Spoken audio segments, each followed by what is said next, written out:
홍남기 부총리 겸 기획재정부 장관이 12조 7천억 원 규모의 민생 대책을 시행하겠다고 밝혔습니다. 올 3분기 가계빚이 1,844조 9천억 원을 기록하며 또다시 사상 최대치를 경신했습니다. 은행들이 다시 가계대출 문턱을 낮추고 있는데 기준금리 인상이 유력해 이자 부담은 여전할 것으로 관측됩니다. 금융당국이 대체 불가능 토큰으로 불리는 NFT를 과세 대상에 포함시킨다고 밝혔습니다. 센 경제 라이브 시작합니다.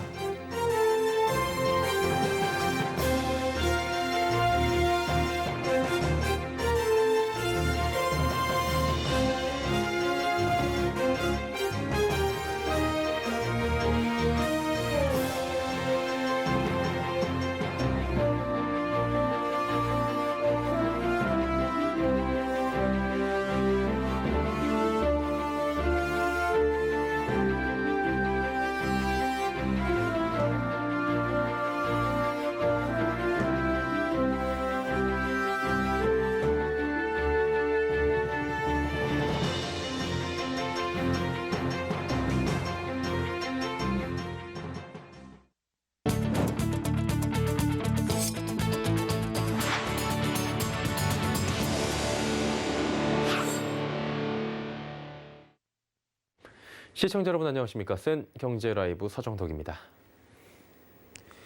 홍남기 부총리 겸 기획재정부 장관이 12조 7천억 원 규모의 민생 대책을 시행하겠다고 밝혔습니다.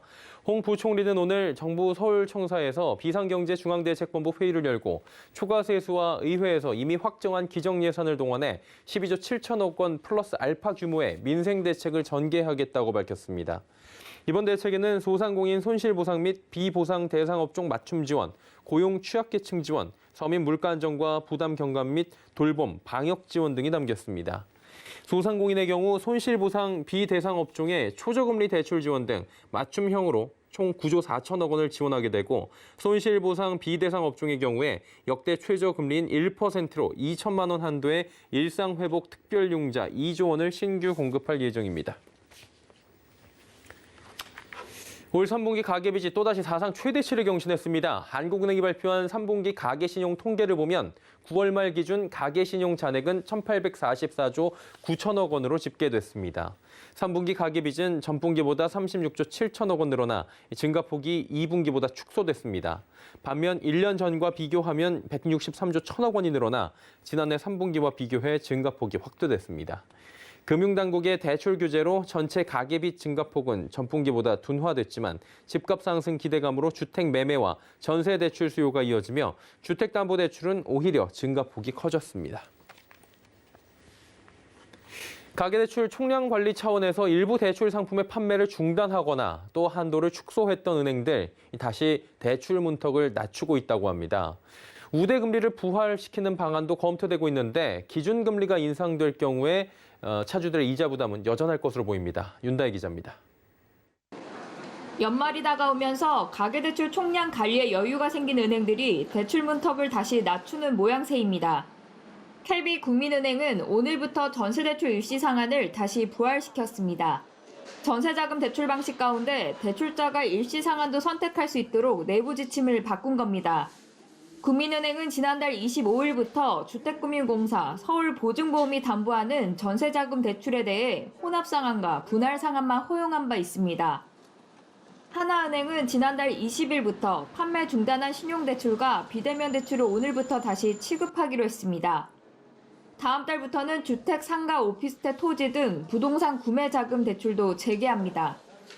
NH농협은행도 다음 달부터 무주택자를 대상으로 신규 주택담보대출을 재개하는 방안을 검토하고 있습니다. 은행들은 또 그동안 깎았던 우대금리를 되살려 대출금리 인상 속도를 늦추는 등 대출금리 속도 조절에도 나설 것으로 보입니다. 급증하는 이자 부담에 대한 비판 여론을 의식한 것으로 풀이됩니다. 하지만 각 은행들의 우대금리 확대를 대출자들은 체감하기는 어려울 것으로 보입니다. 내일 모레 예정된 한국은행 금융통합위원회에서 기준금리는 또 한 번 0.25%포인트 인상될 가능성이 크기 때문입니다. 기준금리가 오르면 은행 대출 상품의 금리도 연쇄적으로 오를 수밖에 없습니다. 여기에다 내년 초에도 추가 인상 가능성이 제기돼 한동안 이자 부담 감소를 기대하긴 어려운 상황입니다. 서울경제TV 윤다입니다. 이달 들어 처음으로 삼성전자 개인 투자자 순매도 상위권에 이름을 올렸습니다. 최근 증권가에서 내년 반도체 전망을 긍정적으로 바라보자 외국인과 기관이 그 물량을 사들이며 주가 하단을 지지하고 있는 것으로 나타났는데요. 윤혜림 기자가 전해드립니다. 오늘 한국거래소에 따르면 유가증권 시장에서 올해 처음으로 개인 투자자들이 매도 전환한 것으로 나타났습니다. 이달 1일부터 22일까지 개인이 순매도한 금액은 총 3조 3,261억 원으로 집계됐습니다. 특히 올해 1월 이후 지속적인 하락세에도 개인 매수 종목 1위 자리를 굳건히 지켰던 삼성전자 역시 1년 만에 매도한 것으로 나타났습니다. 이달 들어 개인이 팔아치운 삼성전자 주식은 1조 594억 원으로 순매도 상위 종목 2위를 차지했습니다.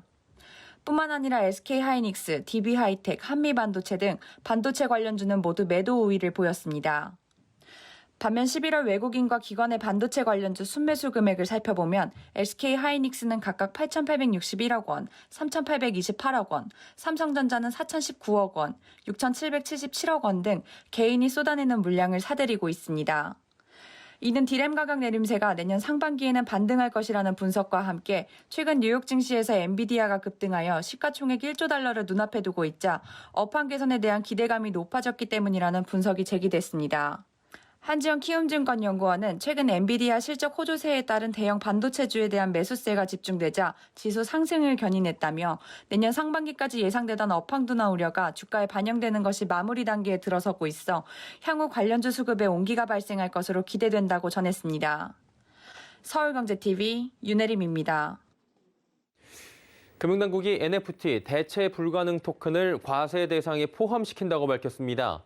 금융위원회가 NFT에 대한 입장을 밝힌 건 이번이 처음인데요. 이 자세한 내용 최민정 기자가 전해드립니다. 오늘 금융위원회는 내년부터 NFT를 과세 대상에 포함시킨다고 밝혔습니다. 특근법에 따르면 가상자산으로부터 발생한 소득은 기타 소득으로 분류돼 과세될 수 있다는 입장입니다.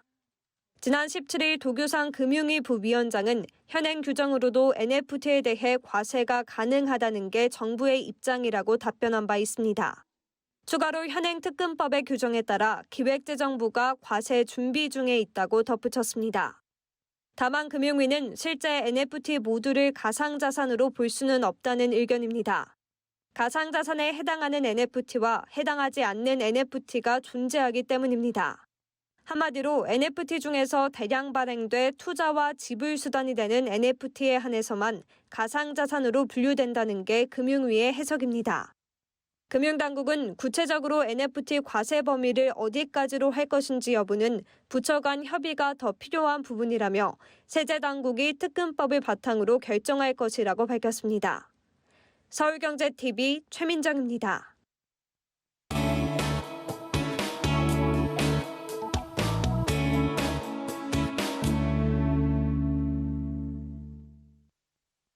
어제 종부세 고지서가 발송이 됐습니다. 역대급 혹은 영향이 없다 이렇게 평가가 갈리고 있는 상황인데 문제는 내년에 종부세가 더 뛰어오를 수도 있다는 전망이 나오고 있다는 겁니다.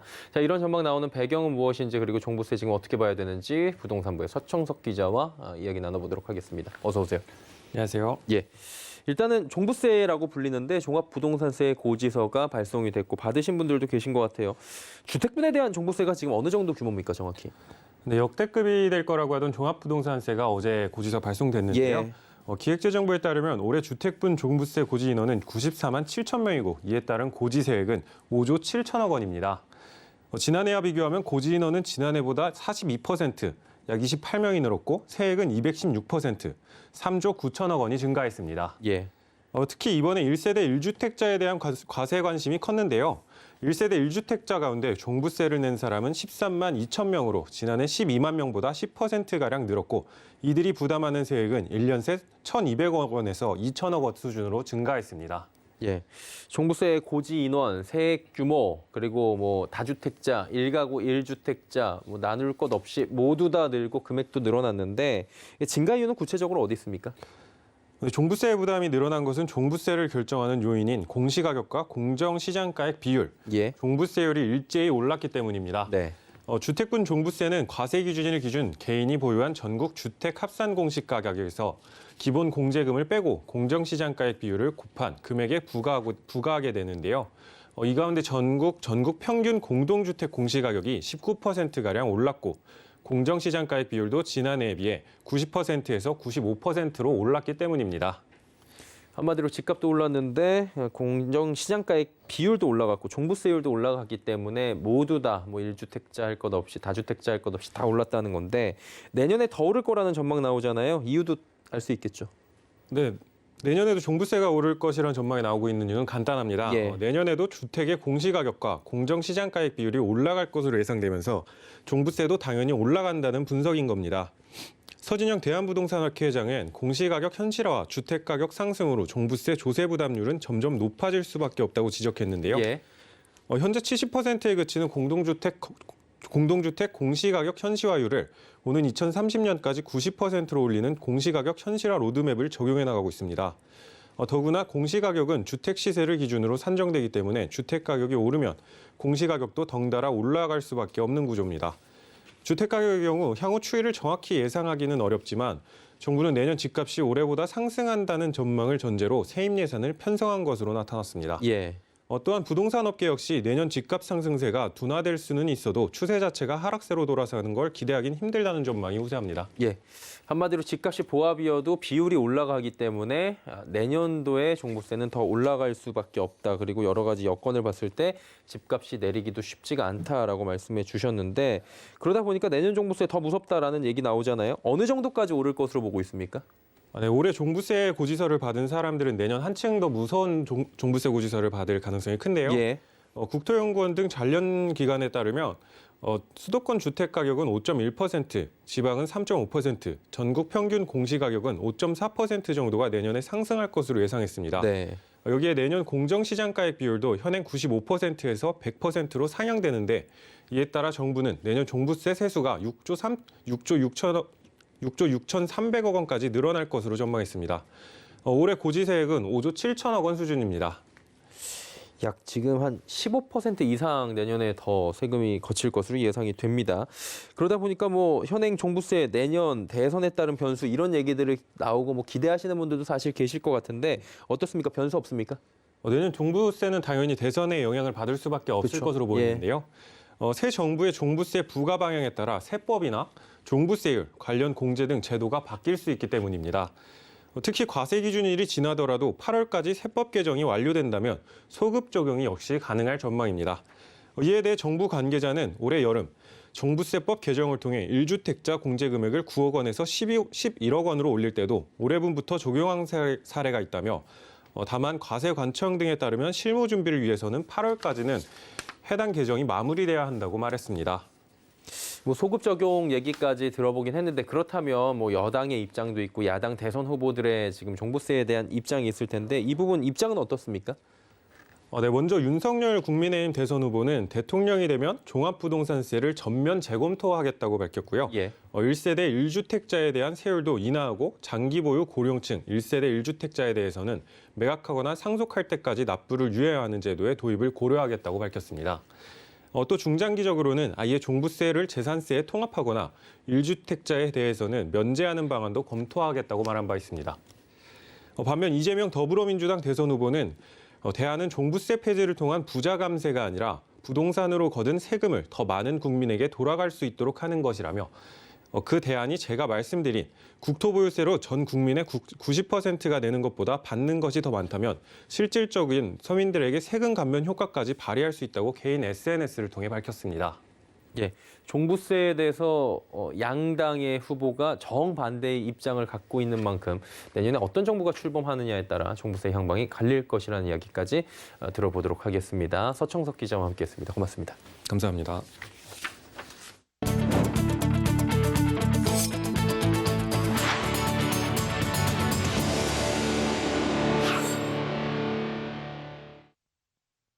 탄소 중립을 향한 탈석유 시대가 다가오며 국내 정유사들도 친환경 사업에 속도를 내고 있습니다. 비정유 사업을 확대하고 수소와 2차 전지 등 미래 먹거리를 통해 종합 에너지 기업으로 탈바꿈한다는 계획인데요. 장민선 기자입니다. 탈탄소가 글로벌 최대화도로 떠오르면서 국내 정유업계도 비정유 사업 확대에 분주한 모습입니다. GS 칼텍스는 수소 생산과 충전소를 중심으로 사업 확대에 나섰습니다. GS 칼텍스는 지난 5월 한국가스공사와 업무 협약을 체결하고 가스공사의 LNG 인수기지 내 유휴부지에 2024년 완공 목표로 연산 1만 톤 규모의 액화수소 플랜트를 짓기로 했습니다. 생산된 액화수소 1만 톤은 수도권과 중부권에 공급할 계획입니다. SK이노베이션은 카본2 그린 전략에 따라 배터리 사업과 폐플라스틱 재활용 관련 사업을 확대했습니다. SK이노베이션은 올 하반기를 기점으로 향후 5년간 30조 원을 투자해 친환경 자산을 70%까지 확대한다는 방침을 내놓은 바 있습니다. 이에 발맞춰 SK에너지는 친환경 에너지 플랫폼 및 그린 트랜스포메이션 전략을 추진하고 있습니다. 정유사 중 최초로 지난 2019년부터 태양광 발전 사업을 시작해 20개 주유소에서 2.3메가와트 규모의 태양광 발전 시설이 가동 중에 있습니다. 뿐만 아니라 생산기지인 울산 컴플렉스에서는 동력 보일러 연료를 친환경 LNG로 전면 교체했으며 석유공사와 함께 동해가스전 CCS 국책 과제에도 참여하고 있습니다. S-오일은 삼성물산과 손잡고 수소바이오 연료 사업을 공동 개발해 수소 인프라 구축과 수소 공급 운영, 해외 청정 암모니아, 수소 도입과 유통 등에서 협력할 예정입니다. 또 현대오일뱅크는 올해 안에 수소 연료전지 분리막 생산 설비를 만들 예정입니다. 올해 안에 분리막 생산 설비 구축 및 시험 운전을 마치고 내년에 국내 자동차 제조사와 공동으로 실증 테스트를 거칠 예정입니다. 서울경제TV 장민선입니다. 정부가 올해 말 종료될 예정이었던 승용차 개별 소비세 인하 조치를 6개월 연장하기로 했습니다. 홍남기 부총리 겸 기획재정부 장관은 오늘 정부 서울청사에서 비상경제중앙대책본부 회의를 열고 승용차 개소세 인하 조치를 내년 6월까지 6개월 연장하겠다고 밝혔습니다. 앞서 정부는 지난 2018년 7월부터 2019년 말까지 1년 6개월 동안 승용차 개소세를 5%에서 3.5%로 30% 인하한 바 있습니다.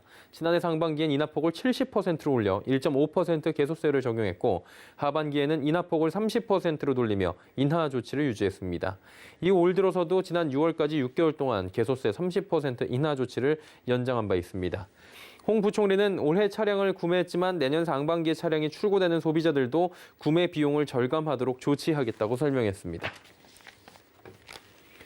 수출입 중소기업 10곳 중 8곳 이상은 지금의 물류난이 1년 이상 지속될 것으로 내다봤습니다. 중소기업중앙회가 이달 11일부터 18일까지 수출입 중소기업 500개사를 대상으로 조사한 결과 해운 물류난 지속 예상 기간에 대해 내년 하반기까지란 응답이 57.6%로 가장 많았습니다.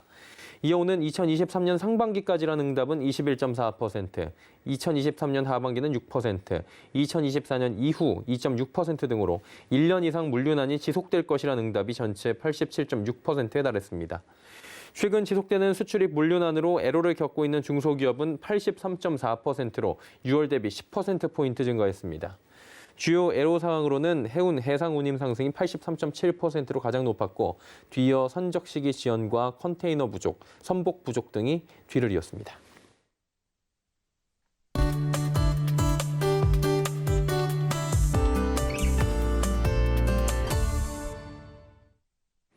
빙하가 녹게 되면 북극권만 위험한 게 아니라고 합니다. 그린란드, 남극 등 대륙 빙하가 녹게 되면요, 해수면이 급격하게 상승하게 되겠죠.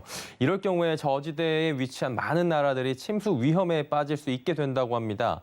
자, 이런 일을 막기 위해 엄청난 돈을 투자했음에도 여전히 도시가 침수되는 곳이 있다고 합니다. 바로 이탈리아의 베니스라고 하는데 오늘은 이 베니스 이야기 해보도록 하겠습니다. K웨드 반기성 센터장 오늘도 함께합니다. 어서 오세요. 네, 안녕하세요. 예, 베니스가 이게 보니까 우리는 뭐 베니스의 상인을 생각할 수도 있겠지만 문학 작품 훈족의 침략에 대비해서 만들어진 도시라고 하는데 조금 더 이야기 들어볼까요? 네, 그렇죠. 우리 저희들도 다 베니스 상인밖에 생각이 안 나요, 사실. 근데 이제 가보시면 정말 좋습니다. 아주 좋은데 어쨌든 베니스는 로마 시대죠. 4세기에 그 당시에 이제 기후 변화로 인해서 이제 훈족이 이 서쪽으로 밀려왔거든요. 예. 밀려오면서 게르만족이 밀려나가고 그런 와중에 이제 그 훈족을 피해서 바닷가에 와갖고 살게 되면서 바로 훈족을 피해 만들어진 도시가 베니스입니다. 그러니까 물가에 세워진 것이죠. 근데 이제 이후에 이제 중세에 들어오면서 지중해 무역을 독점하면서 경제력이 아주 매우 커졌죠. 예. 그래서 중세 시대는 아주 강력한 도시 국가로 성장하기도 했는데요. 자, 이제 문제는 바다 위에, 그러니까 해수면 위에 말뚝을 박고 그 위에 세운 나라이다 보니까 해발고도 아주 매우 낮아요. 따라서 해수면이 상승하는 시기라든가 홍수가 발생하면 베니스는 물에 잠겨 버립니다. 침수 피해 기록에 의하면 1971년에서 1985년 사이에도 45차례나 피해를 입었고요. 1993년에서 2002년 사이에는 50회나 침수가 발생을 했는데요. 2008년에 홍수가 덮치면서 베니스의 절반이 피해를 입기도 했습니다. 당시 베니스 시장은 주민들에게 집 밖에 나오지 말고 관광객들은 베니스 여행 여부를 생각해봐라. 이런 말까지 할 정도였죠. 예. 뭐 침수 피해를 입는 원인을 굳이 따지자면 여러 가지가 나오겠지만 기후 변화로 인한 말씀해 주신 대로 해수면 상승, 극심한 홍수 이런 부분들이 가장 큰 영향을 주겠죠? 네, 그렇습니다. 유네스코는 이제 2007년에 예. 베니스를 갖다가 이제 기후 변화로 인한 피해를 입고 있는 세계 유적지 중 하나다라고 평가했을 만큼 기후 변화 영향이 아주 큰 도시죠. 예. 최근에 들어와 발생한 피해를 보면 2018년 10월 29일에 지중해로 지나가는 강한 저기압이 만들어낸 폭우, 강풍으로 베니스 도심의 75%가 물에 잠겼고요. 이때 5명이 사망하고 1명이 실종되면서 10년 만에 최악의 침수 피해를 겪었습니다. 그리고 2019년 12월 24일에도 대저기압과 강한 저기압에서 내린 폭우로 베니스는 크리스마스를 앞둔 도시가 침수 사태를 겪었죠.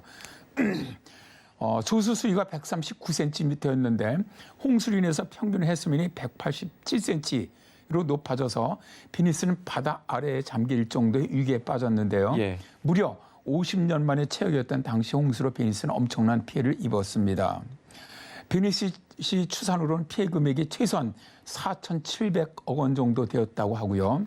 그리고 다시 2020년 10월 12일에 큰 홍수가 발생하면서 베니스의 도심이 다 물에 잠겼고 베니스 중심지인 산마르코 광장도 물에 잠기면서 사람들은 물에 잠긴 도로에서 빠져나가려고 사투를 벌이기도 했다고 합니다.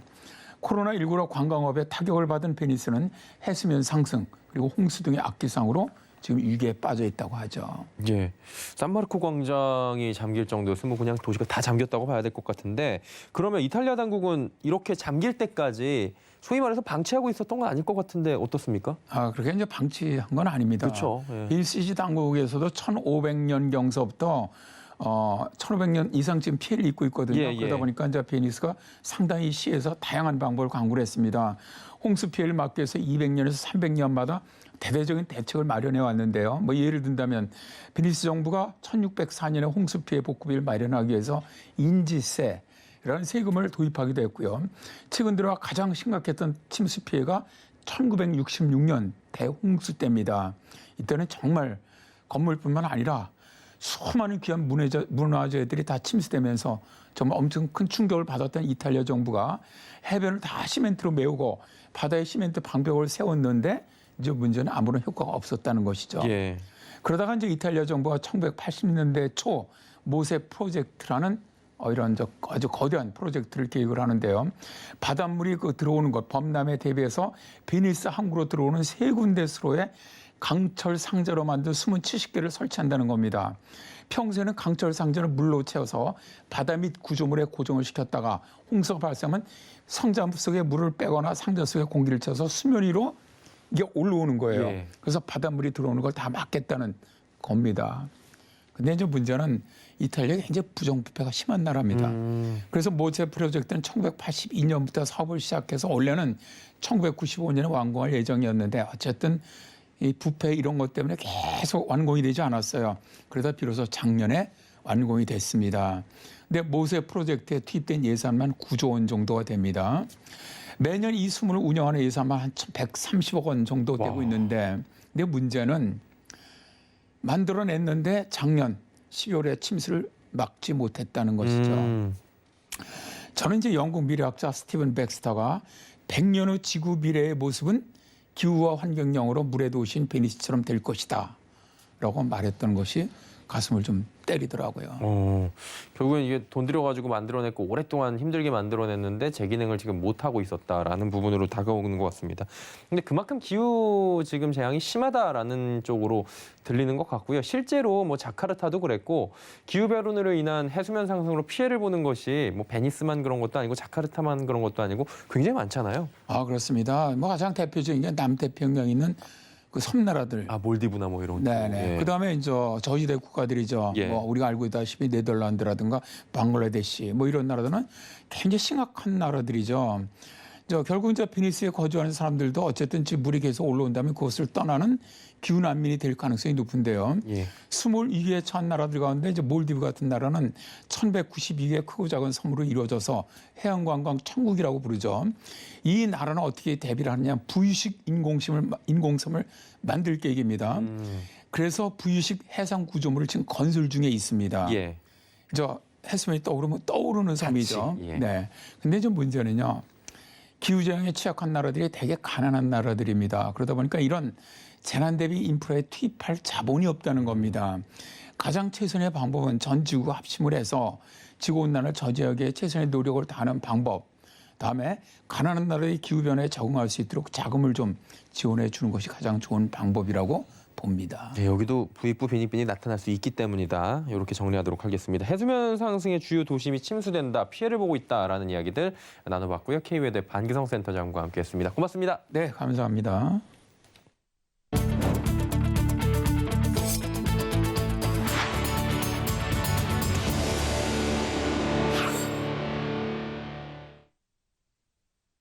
센 경제라이브 저희가 준비한 소식은 여기까지입니다. 편안한 저녁 시간 보내시길 바랍니다. 고맙습니다.